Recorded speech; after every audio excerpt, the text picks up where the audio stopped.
சிலோபலத்தில் இருக்கின்ற ஒரு விவசாய குடும்பத்தில் பிறந்த ஒருவருக்கு இவ்வளவு பெரிய கட்சியில பொதுச் செயலாளர் என்ற அடையாளம் உங்களால் கொடுத்திருக்கு. வேற எந்த கட்சியிலாவது கிடைக்குமா? இன்றைக்கு திமுக கட்சி குடும்ப கட்சி ஆகிவிட்டது. அது கட்சியில கார்பரேட் கம்பெனி.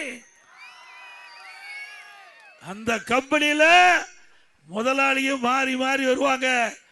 முதல்ல திரு கருணாநிதி இருந்தாரு, பிறகு இப்ப ஸ்டாலின் வந்திருக்காரு, பிறகு உதயநிதி வர்றதுக்கு துடிக்கிறாரு. உண்மைதானே? நல்லா சத்தமா சொல்லணும். எடப்பாடியில் போடுற சத்தம் திரு ஸ்டாலினுக்கு போய் கேட்கணும்.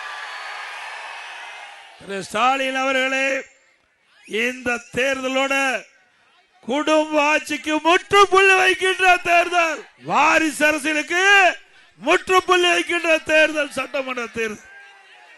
தமிழ்நாட்டை சுரண்டி பிழிக்கும் ஒரு குடும்பத்திற்கு, தமிழ்நாட்டு மக்களுக்கும் நடக்கின்ற தேர்தல். தமிழ்நாட்டை சொல்லுங்க, தமிழ்நாட்டை சுரண்டி பிழைக்கும் ஒரு குடும்பத்திற்கும் தமிழ்நாட்டு மக்களுக்கும் நடக்கும் தேர்தல்.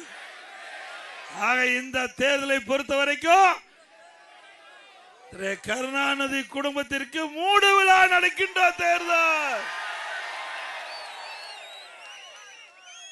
ஏன் கருணாநிதி குடும்பத்தை சேர்ந்தவர் மட்டும்தான் ஆட்சி அதிகாரத்துக்கு வர வேண்டுமா? இங்க இருக்கிறவங்க யாராவது ஒருத்தர் வந்தா ஏற்றுக்கொள்ள மாட்டார்களா? அண்ணா திமுகவை பொறுத்த வரைக்கும் கட்சிக்கு விசுவாசமாக உழைத்தவர்களுக்கு, மக்களுக்கு சேவை செய்கின்றவர்கள் எவராக இருந்தாலும் இந்த பதவிக்கு வர முடியும். இது அண்ணா திமுக. திமுக அப்படி அல்ல, அது குடும்பத்துக்காக இருக்கின்ற கட்சி.